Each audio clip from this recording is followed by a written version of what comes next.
We are now live, everyone. Great. Well, good evening and welcome to the March 10th meeting of the Fairfax County Park Authority Board. My name is Bill Bowie, and I'd like to call this meeting to order. To conduct this meeting wholly electronically and to effectuate both the emergency procedures authorized by FOIA and the emergency ordinance, the Park Authority Board needs to make certain findings and determinations for the record, as we did at our first electronic meeting. During our meeting, if you wish to be recognized, please raise your hand, and when I recognize you, please say your name. This will ensure that you are recognized and the public knows who is speaking. If you intend to vote nay or abstain on any item, we will need to do a roll call. Hey guys, they're here. On those votes. Because each member of this board is participating in this meeting from a separate location, we must verify that a quorum of members is participating and that each member's voice is clear, audible, and at an appropriate volume for all the other members. Accordingly, I'm going to conduct a roll call and ask each board member participating in this meeting to state your name and the location from which you are participating. I ask each of you to pay close attention to ensure that we can each hear each other. And following the roll call, we will establish that every member can hear every other member's voice. And we'll go alphabetically. Dr. Adu. Abna Adu, participating from my residence in the Lee District.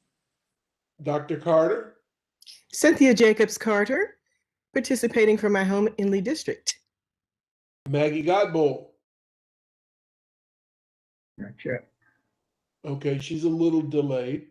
Linwood Gorham. This is Linwood Gorham from my residence in Mount Vernon Magisterial District. Tim Hackman. Tim Hackman, participating from my residence in the Drainsville District. Ron Kendall. This is Ron Kendall, participating from my home in Mason District. Faisal Khan. This is Faisal Khan at my residence in Providence District. Ken Quincy. Ken Quincy, participating from my residence in the Providence District. Kyle Stone. Kyle Stone from my residence in the Braddock District. Mike Thompson. Mike Thompson from my residence in the Springfield District. Jim Zook. Jim Zook, my residence in the Springfield District. And I'm Bill Bowie, participating from my residence in the Hunter Mill District. Maggie Godbold will be here shortly, maybe even by dial-in, so that should be noted. At this point, I'm going to pass the gavel, the virtual gavel, over to Vice Chairman Quincy so that I may be heard to make the requisite motion. I move that each member's voice may be adequately heard by each other member of this board. Ken Quincy, you have heard the motion. Is there a second? Mike Thompson, I second that motion. Ken Quincy, it has been moved and seconded. Is there a discussion? Seeing and hearing none, all those in favor of the motion signify by saying aye. Aye. Aye. All those opposed say nay. The motion passes. Thanks, Ken. It's Bill Bowie. Second, having established that each member's voice may be heard by each other member, we must next establish the nature of the emergency that compels these emergency procedures, the fact that we are meeting electronically, what type of communication is being used, and how we have arranged for the public access to this meeting. Therefore, I move that the state of emergency caused by the COVID-19 pandemic makes it unsafe for this board to physically assemble and unsafe for the public to physically attend any such meeting. And that as such, FOIA's usual procedures, which require the physical assembly of this board and the physical presence of the public, cannot be implemented safely or practically. I further move that this board may conduct this meeting electronically through a dedicated video conference service. It is so moved. Ken Quincy, you have heard the motion. Is there a second? This is Tim Hackman. I second the motion. Ken Quincy, is there discussion? Seeing and hearing none, all those in favor say aye. Aye. Aye. Any opposed say nay. Mr. Chairman, the motion passes. Thank you. And it should be noted that Maggie Godbold is here now. Thank you. All right. Thank you, Bill. How are you? I'm fine, thank you. And you're attending from your residence in the Sully District? I am attending, this is Maggie Godbold. I'm attending from my residence in the Sully District. Thank you, Bill. Great, thank you. Finally, it is next required that all matters addressed on today's agenda must address the state of emergency itself, are statutorily required or necessary to continue operations and the discharge of this board's lawful purposes, duties, and responsibilities. It is so moved. Ken Quincy, you have heard the motion. Is there a second? This is Mike Thompson. I second the motion. Ken Quincy, is there discussion? Seeing and hearing none, all those in favor say aye. Aye. Any opposed, say nay. Mr. Chairman, that motion passes. Thank you, sir. I appreciate that. Now that we've got the preamble out of the way, we may start our meeting officially. In administrative items countywide, admin item number 1 is the resolution honoring Keith Tasaka upon his retirement from the Fairfax County Park Authority. Ken Quincy, I second that. All in favor say aye. Aye. Aye. Any opposed say nay. The motion carries, and we do have a resolution for Keith. Congratulations. Whereas Greendale Golf Course Superintendent 2, Keith Tasaka, is retiring after nearly 40 years of dedicated service to the Fairfax County Park Authority and the residents of Fairfax County. And whereas Keith Tasaka has contributed his considerable talents to the operations at Jefferson District Golf Course, Burke Lake Golf Course, Pinecrest Golf Course, and Greendale Golf Course, beginning as a seasonal worker during college and climbing the ladder at the Park Authority to the superintendent's post, from which he is retiring. And whereas Keith Tasaka has worked tirelessly to improve the beauty, playability, and environmental friendliness of the county's golf courses. And whereas at the newly opened Pinecrest Golf Course, Keith Tasaka designed and established the flower gardens and landscaping, rebuilt all the bunkers to make play more enjoyable, and expanded the tee boxes to create larger playing areas for golfers. And whereas at Greendale Golf Course, Keith Tasaka improved play for golfers by rebuilding all of the sand bunkers, redesigning the 17th hole, and expanding tee boxes, which also helped to protect surrounding neighborhood homes, in addition to transitioning the fairways from bluegrass ride to Bermuda to provide a more consistent, better playing surface and greatly reduce water expenses. And whereas Keith Tasaka was an outstanding environmental steward at Greendale by creating plant gardens and a rock garden, implementing a new leading edge irrigation system for the Park Authority, and creating a rain garden to redistribute rainwater in a more environmentally friendly way. And whereas Keith Tasaka took interest in the wildlife that make the homes in and around Greendale by establishing and maintaining bluebird boxes and purple martin houses, establishing goose control procedures, and taking other measures to make Greendale more friendly to wildlife and naturalized to the environment. Now, therefore, be it resolved by the Fairfax County Park Authority Board that it expresses appreciation and thanks to Keith Tasaka for dedicated and outstanding contributions to the Park Authority and the residents of Fairfax County, adopted by the Fairfax County Park Authority Board on March 10th, 2021. Congratulations, Keith.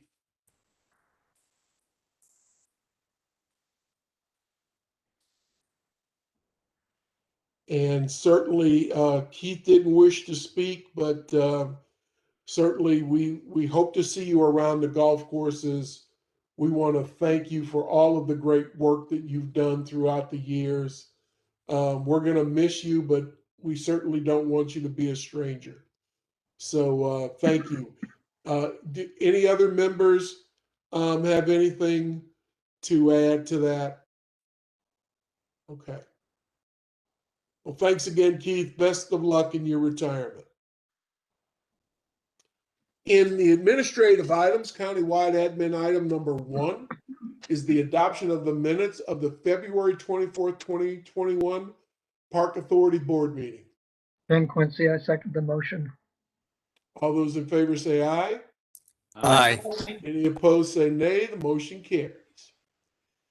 In action items, countywide, action item number 1 is the approval of fee adjustments to the published fee schedule for 2021. And Nick DeRay is going to give us a presentation.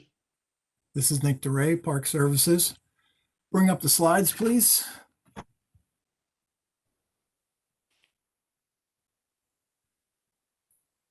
We've got 2 slides here just to explain the recommendation this year. After taking a look at public feedback, we're asking the board to pass all of the proposed fee adjustments with 2 exceptions, and the slides here will explain the exceptions. The first is that the Burke Lake full day and half day canoe and kayak fee proposal, we are proposing to stretch out over a 2-year period. So we are suggesting to cut the proposed fee increase in half and approve half of it this year and then half of it next year. This is similar to a strategy that we've done in the past a few different times with garden plot fees in the recent past. Next slide. The only other adjustment that we are proposing is based on public feedback. We had originally proposed for Martin Luther King pool, a non-county single admission fee. After some additional discussion, we're removing that and replacing that with a non-county resident season pass fee that would be available for $50 per person. And that was at the request of the community association. Those are the suggested revisions that we're asking you to consider. And other than that, we're asking you to pass the proposal as recommended. Okay. Ken? Ken Quincy, I move to approve the 2021 fee schedule as presented. This is Maggie Godbold. I second the motion. Okay, is there discussion? There is, Mr. Chairman. This is Mike Thompson. I would like to move that the Burke Lake fees, which were represented in the first slide, but are also on are referenced on page 13 and 14 of the fee proposal, be stretched that instead of over 2 years, that those fee increases be split in thirds and done over 3 years, that be reflected in the package. Abena, you had your hand up? Yeah, I just need a clarification on the Martin Luther King pool fee. So the daily fee is what is being scrapped? Correct, in replace of a season pass fee. So in other words, there will not. For non-county residents. Correct. Right, so, okay. I guess my confusion is what if someone just wanted a 1 day access, a non-county person? They don't have that option at all? They don't have a fee. Oh, they don't have a fee. Only on a season pass. Mr. Chairman, Sarah Baldwin, Acting Director. So we are modeling this fee after the way NCS, Neighborhood and Community Services, operates all of their community, teen, and senior centers. Rather than having a daily admission fee, It's an annual pass to the community center, teen center, or senior center. When we looked at logistics and the infrastructure that we actually don't have at MLK, to take in cash or credit cards on site, we determined the season pass was the better model to go with for this site. And we conversed with the community, and since it's a process that's already being used for many of the county facilities, our recommendation is to go with the season pass model rather than a daily fee. Okay, Tim? Thank you, Mr. Chairman. So we can have discussion on Mike Thompson's amended motion. I would second that. Very good. Continued discussion, Ron? Yeah, I'm still a bit confused by the scratching of the $5 fee. If a person knows that buying a season pass costs $50, why would they ever buy one if they could just walk in on a daily basis without paying anything? Sarah Baldwin, acting director. So the option of walking in and paying a daily mission or walking in for free is not an option. The only option for out-of-county residents will be to purchase the season pass. Yeah, I don't think that was made clear for Abena. Okay. Because I think the suggestion was that if you were just going for a day, they would let you in, but they will not. Correct. Anyone that uses that pool has got to have an annual pass? If they are an out-of-county resident, yes. Okay, out of county. Yeah, that's Correct. okay. That's not clear. Cynthia? Yes. What if they are an out-of-county resident and they are visiting the pool with someone who is an in-county resident? Is there any option for them?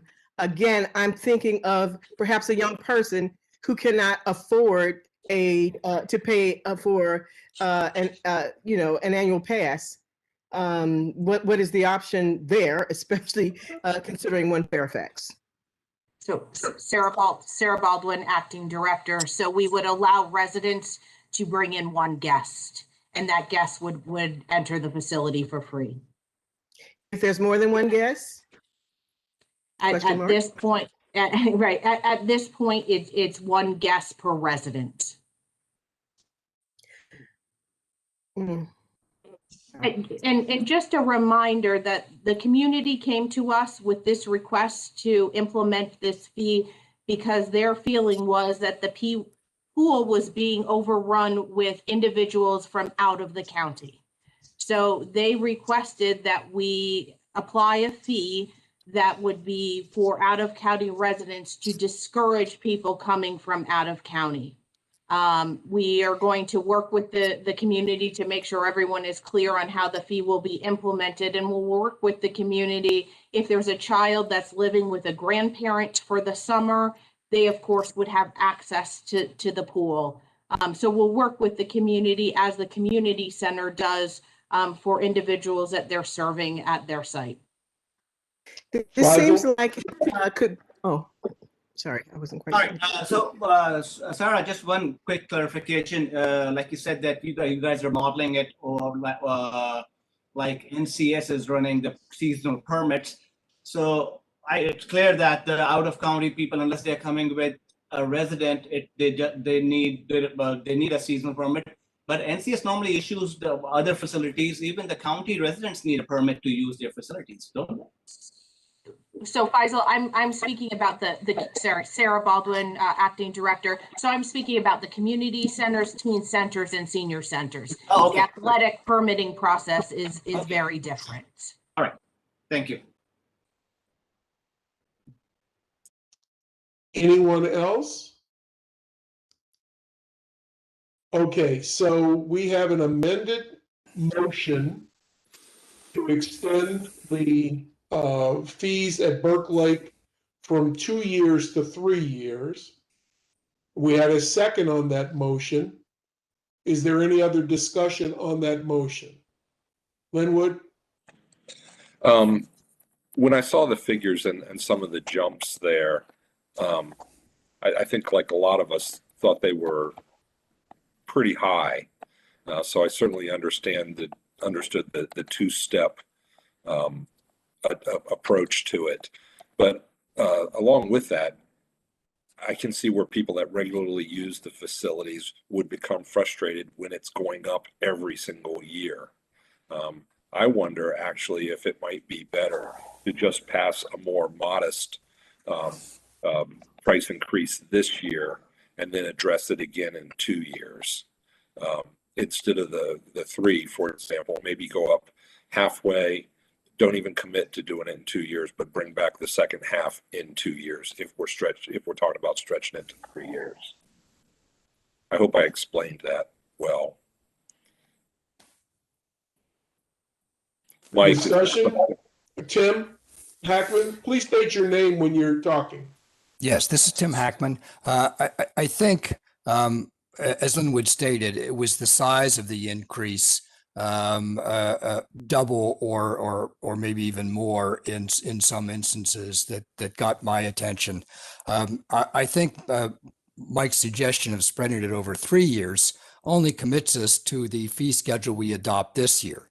We then have flexibility in the 2 remaining out years as to how we want to adjust that, whether we want to increase it at all. So I think what we would be doing in essence is just adopting a somewhat smaller increase for this year or for the next fiscal year. This is Bill Bowie. That's my understanding, and this is a 1 year, something that we could revisit next year if we wanted to do something different with it. So the impact would only be on this next budget year. Jim Zook? This is Jim Zook. I guess the question I have is, this is just modifying Burke Lake, is that correct? And if that is correct, are we equally treating the other similar facilities with respect to the extent of the first year change? This is Nick DeRay. Other facilities have slightly different fee arrangements, and so this particular proposal and what was originally proposed and what we're proposing as a fallback only are addressed at Burke Lake because the fee structure is different at Burke Lake. If the fee structure is, I don't have a problem with reducing it or, dealing with it in thirds. I guess the question is, with regard to the other parks and the fees that are charged, is that first year increment in line with the philosophy of doing Burke Lake in thirds? There really isn't any other facility that's comparable in terms of fee structure, Okay. so it's hard to address that. Okay, thank you. Sure. Any other discussion on the motion as amended? Okay, Cynthia? This is Cynthia Jacobs Carter. I would like to see the fee schedule again, if that's possible. The fees that we're specifically talking about are on page 13 and 14 of the fee schedule. I don't have a printer at home to print that out. I'm sorry, I don't have it. If it's a problem, it's okay. It's coming up. There it is. Thank you. So if we look at the Dawn, can you wave your mouse over the FY22 weekday and FY22 weekends, holidays columns? Is that possible?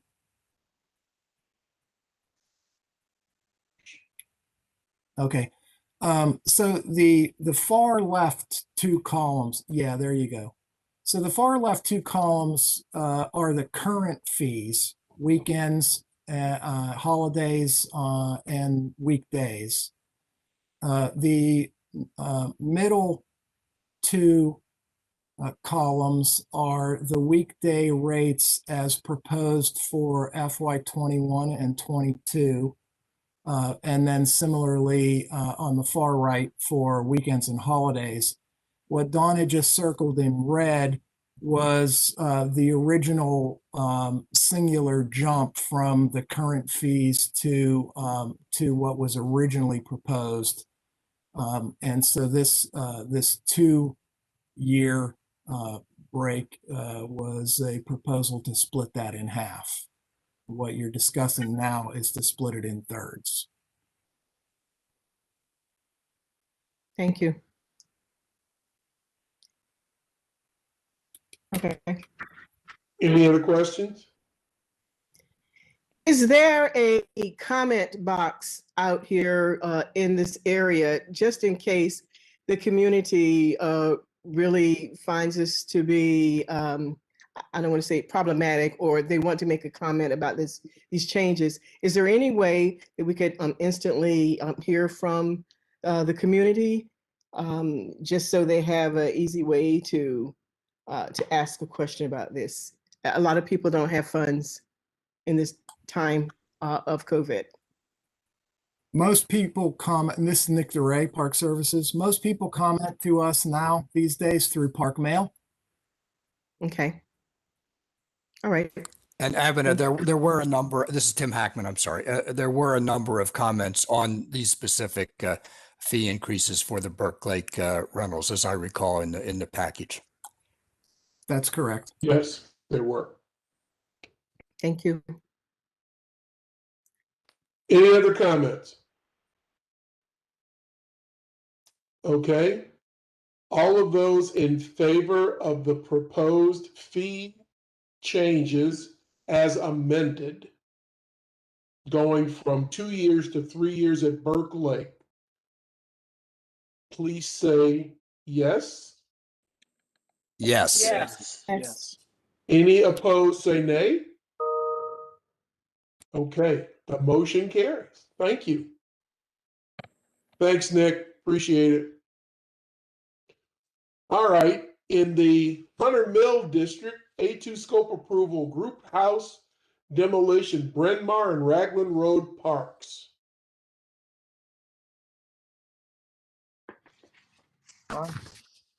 Mr. Kendall? Are you there? You're on mute. This is Ron Kendall. I'd like to move to approve the scope of the group house demolition at Bryn Mawr and Raglan Park. This is Tim Hackman. I second the motion. Is there any discussion? All those in favor say aye. Aye. Any opposed say nay. The motion carries. Thank you. All right, on to information items. In the Mount Vernon District, information item number 1 is the Archaeology and Collection Storage Facility. And Valerie is going to present that item to us. Hi, everyone. This is Valerie. Someone gonna pull up the presentation?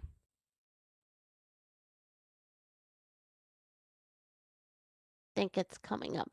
Here we go. So I will be presenting an informational item on the Archaeology and Collection Storage Facility.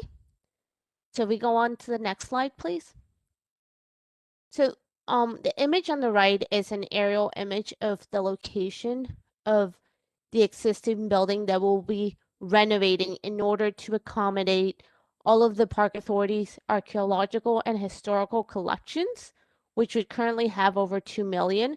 So the purple box on the right shows you where this building is. It's an existing boiler plant building that used to serve the prison back in the 1990s. So on the left-hand side is the Work Arts Foundation. Oh, someone zoomed it in. Thank you. But this is the building, which is about 2,500 square feet, and has roofs that are very high. It has one side is a 20-foot roof, and the other side is 30 feet, which is great in order to store archaeological collections because it has a high roof capacity and it provides more volume for it.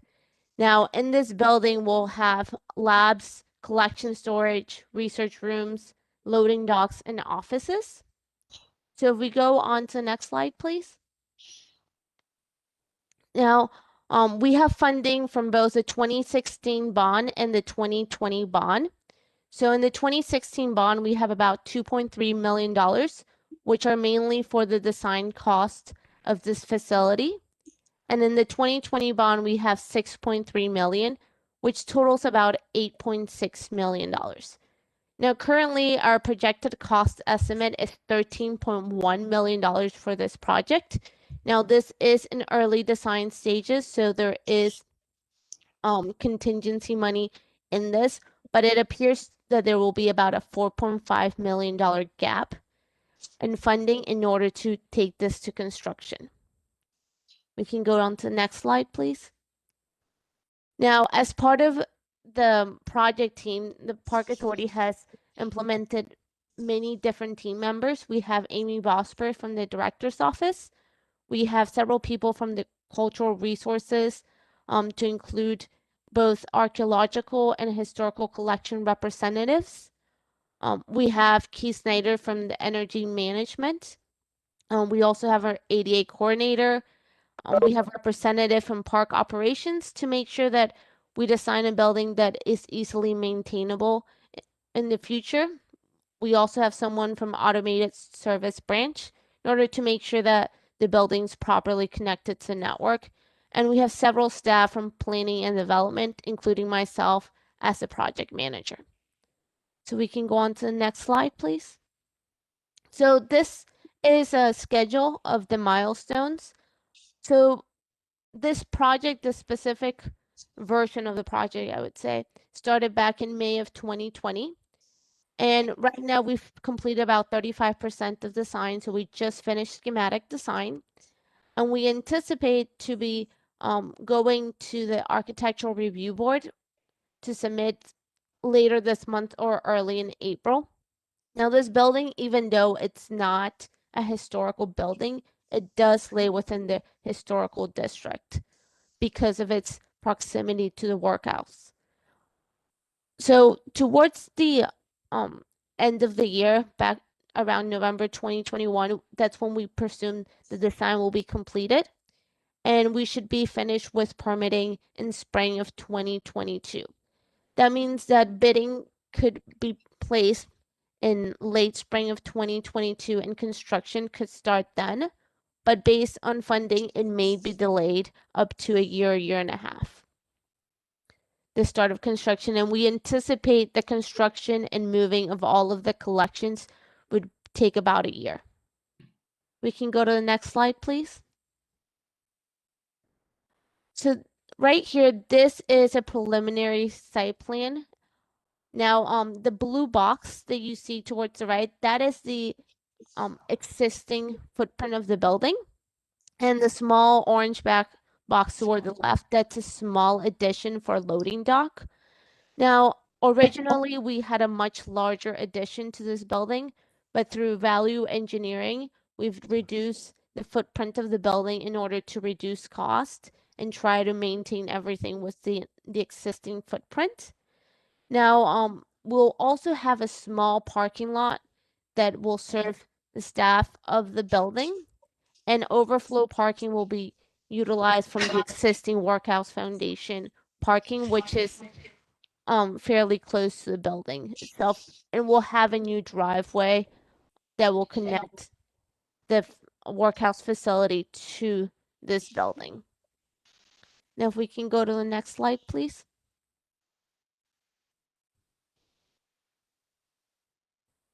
Now, this is a floor plan of the first floor in the building.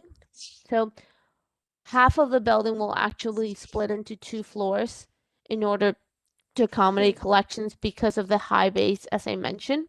So in the lower bay, which is the top part of the building, we'll have a break room / conference room. So we'll have dual use. People will be able to meet there for meetings or have lunch during their lunchtime.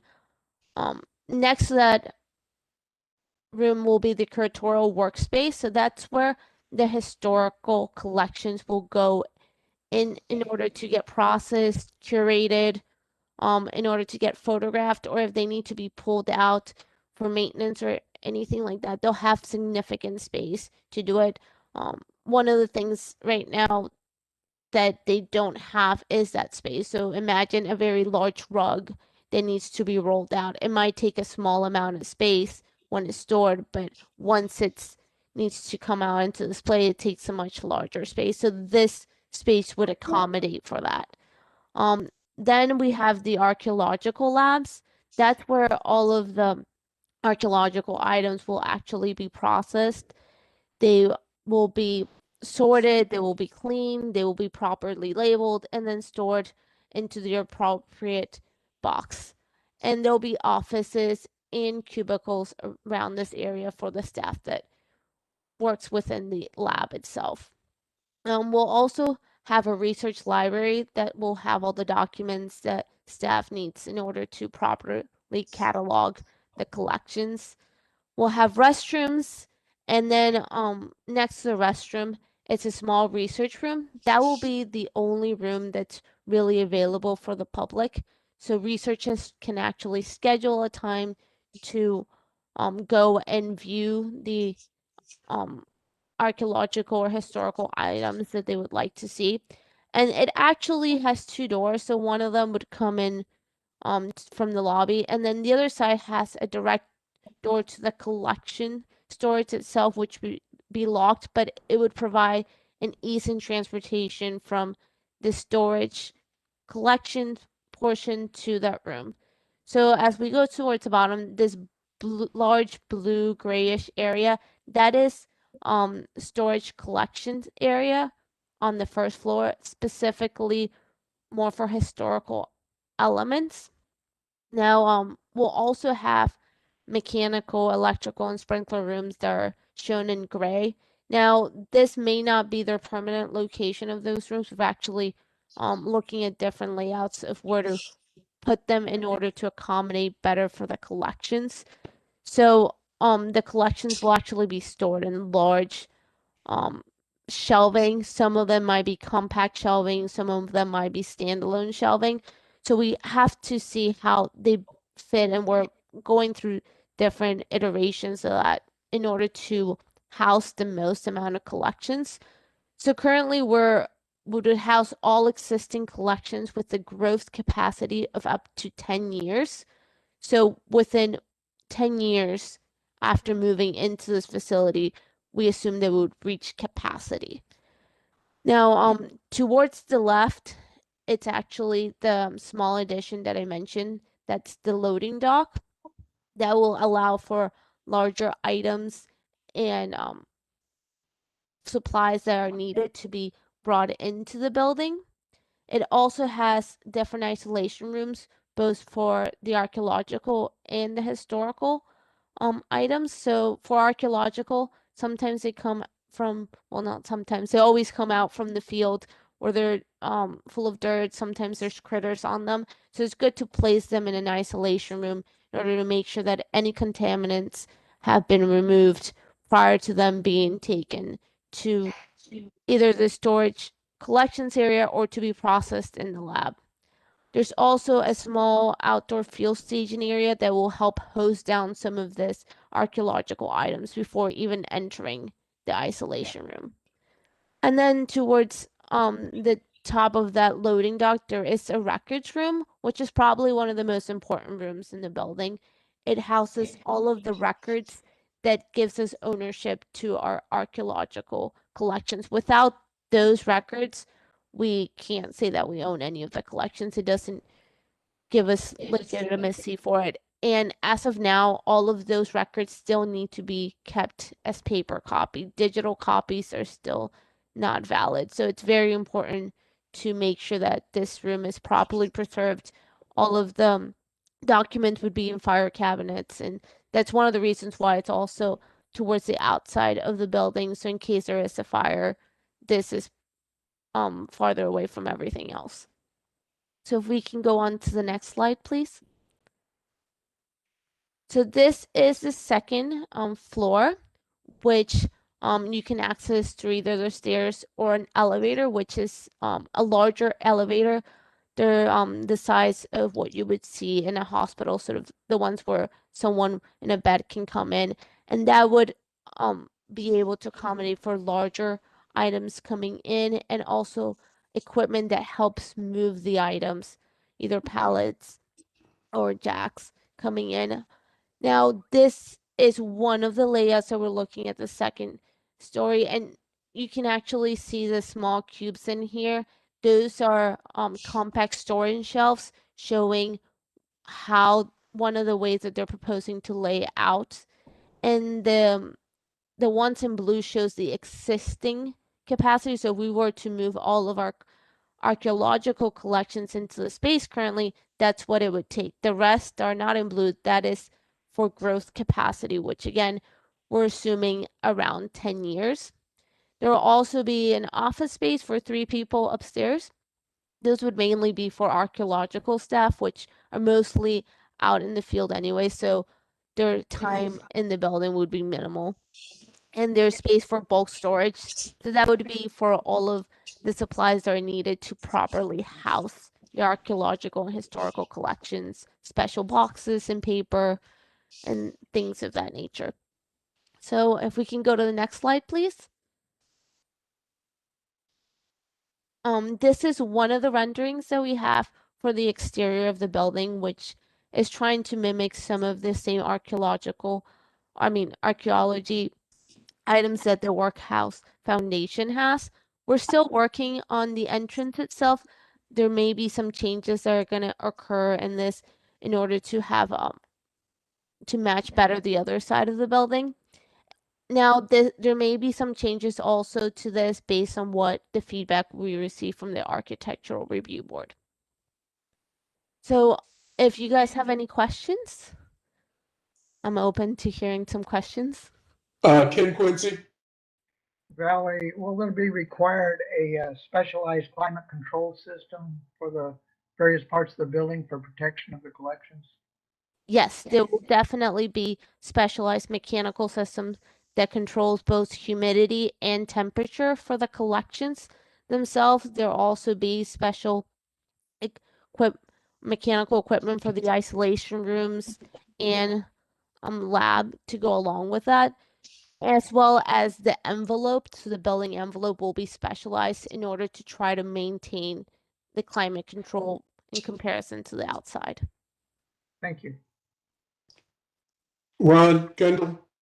Yeah, this is Ron Kendall.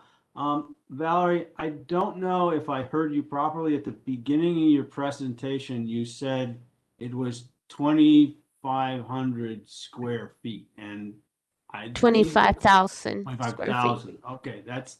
I thought I heard 2,500. I might have said that. The other question was, do we have anything other than park authority materials that we house? I'm thinking about that couple $1 million gap that it seems like as the park authority, we're the repository of a lot of things that are county-wide, and why we're footing the whole part of this bill, even if it's bond money, I don't think we should have to do that. And that's more a statement than a question. Ron. Sarah Baldwin, Acting Director. Ron, we do store collections from other entities, and there's a memorandum of understanding, and I believe they pay us a rental fee to store some of their collections. So Fort Belfort is an example of one group that we store their collections, and we're compensated for that storage availability. Jim Zook? Jim Zook, how do we intend, and maybe I missed it somewhere, to make up the shortfall of what was it, close to $4 million? Paul Shirey, Planning and Development Division. As we fine tune our estimates over the design process, we'll have a better value for that shortfall. And we'll be looking at things like proffers, possibly bond premium, and if we had to, it would go into the 2024 bond process. Okay. My biggest question is, we're spending an awful lot of money for a facility that you've portrayed that's going to be at capacity in 10 years. That bothers me a lot. And why would we short sight ourselves to build something? Because for me, 10 years, that's temporary. That's nothing but a stopgap. Ron Kendall? Yeah, Ron here. I see it as, yes, it's 10 years to capacity, but there needs to be a plan for that time, because materials that are held in an archaeological facility can be moved back into society through museums and other other agreements that you can make with either the state or the county. So that even though it's capacity, it can be a rolling capacity. So this is Valerie. Wanted to add some information to that. This is what we project. We don't actually know necessarily how fast or slow it will grow. With archaeological collections, there's obviously no control of them. It's based on development and what we find. But with historical collections, we do have a little bit more control of that, of what we decide to acquire and what we decide not to acquire. And the other part of it is we were planning to have a much larger building, but due to funding, we have reduced the size. But there have been things in the mechanical and electrical portion of the building that we are looking at making it easier in order to add an addition to this building. So there is some long-term planning with that in the design portion of it. Sarah? Sarah Baldwin, Acting Director. And I think many of the board members toured James Lee several years ago, and our current storage situation for many of our museum collections as well as archaeological collections.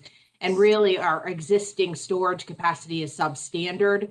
It's something that was identified through our museum accreditation review that was done. And so we really feel that we need to move forward with this building, even though, you know, it will only have capacity for 10 to 15 years to address the substandard conditions that we're holding our collections in today. Jim Zook? Actually, I'm pretty excited about this. When I got to the county in 1986, that's one of the first places that I visited James Lee. So I'm very supportive of this, and I share Bill's concern about the length, but I think, or the 10-year time frame. But you know, I think that plans can be made for additions to that, and I'm glad to hear that some of the systems are being designed so they can accommodate additional building capacity at a later point in time. And I was wondering whether the site plan itself actually set aside a potential area where an addition would occur. And if not, I would encourage that to happen so that there might be an accommodation and connection between what we're building now and what we intend to build in the future. Thanks, Jim. This is Bill Bowie. I totally agree with that 100%. I think that's what we got to do. And at the same time, if you didn't take that tour of James Lee Center, you will understand why we on an expedited time frame to get that stuff out of there before that building is completely shot, and we need to get those artifacts out of there as quickly as we can. Bill? Yes, Jim. This is Jim Zook. It was actually that way when I got here in '86. Don't say that. Don't say that. Are there any other comments? No. Okay. Thank you very much, Valerie. To make sure that Barbara Gorski is comfortable, we're going to go back to countywide action item number 1 so that Barbara doesn't lose any sleep. And the motion to approve the fee adjustments is the motion to approve as amended for Burke Lake and also for the Martin Luther King pool fee. Is there a second to that? I'll second that, Ken Quincy. All those in favor say aye. Aye. Opposed say nay. That motion carries. Now Barbara can sleep well tonight and really not be on my case first thing in the morning. Okay. All right. Chairman's matters. The first thing we got is we sent out the standing committee assignments. We didn't change those at all, but we do have to ratify those as a board. So why don't we do that now? Mr. Quincy, if you want to make a motion. Ken Quincy, I move to ratify the standing committee assignments as presented. Mike Thompson, I second the motion. Any discussion? All those in favor say aye. Aye. Any opposed say nay. The motion carries. Okay, they're ratified. We're in the spring season, beautiful day. People are starting to take the field. Again, kudos to the staff for all of the great work that you're doing. I know your lines of the maintenance people and the people out in the field are burning up, trying to get facilities ready for the spring onslaught, because that's exactly what it's going to be. So thank you for all of your efforts there, as well as everything else that you're doing. I can't say enough about what a great job the entire staff is doing, and board support. The board members are busy too, because I know board members are getting lots of calls about lots of different things and having to follow up on it. So kudos to all of you for doing that. The discussion around the MOU and the ordinance is continuing to move forward. It may not be moving forward as fast as we want to, but it is moving forward. I did have a pretty extended discussion last night with the county executive, so we're in good shape.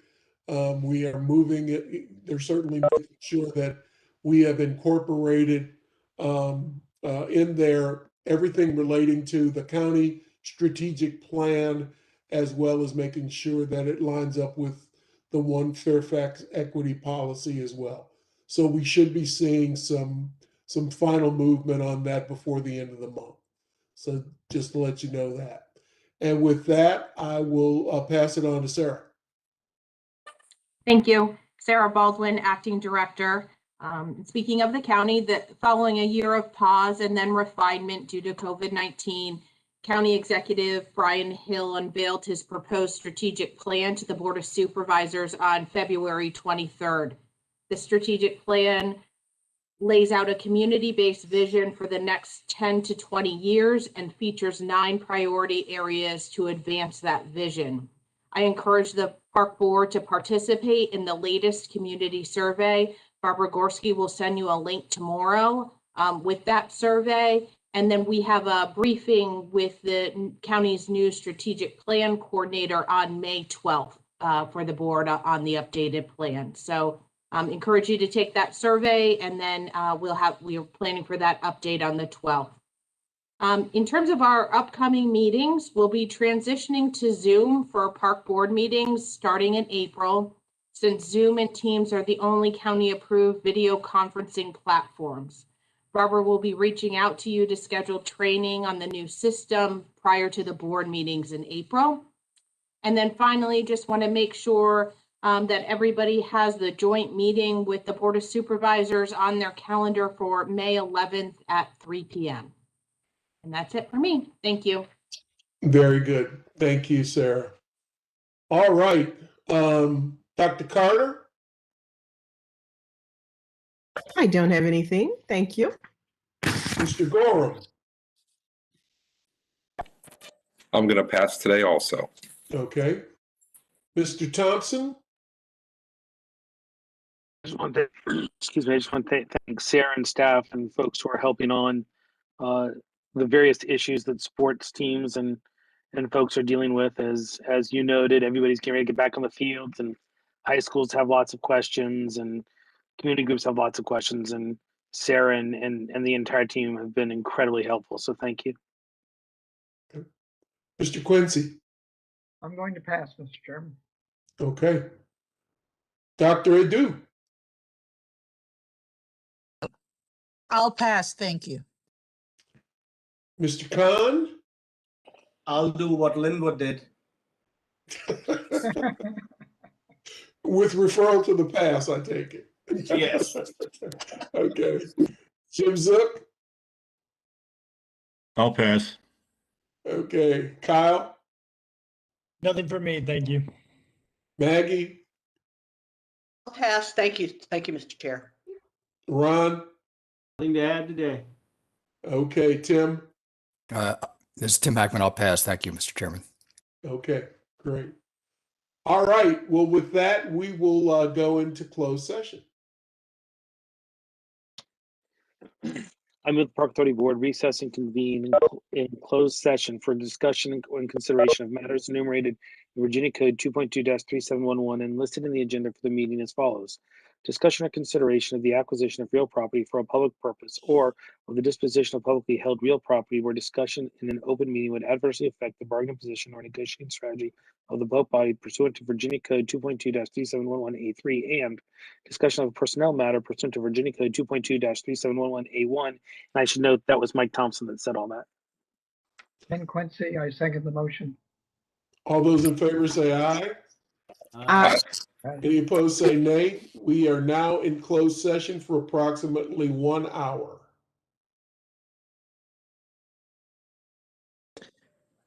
I will not be taking us to closed session shortly.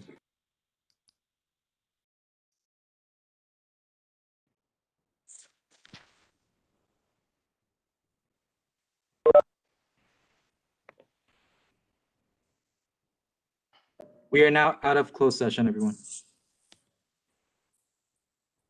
This is Mike Thompson.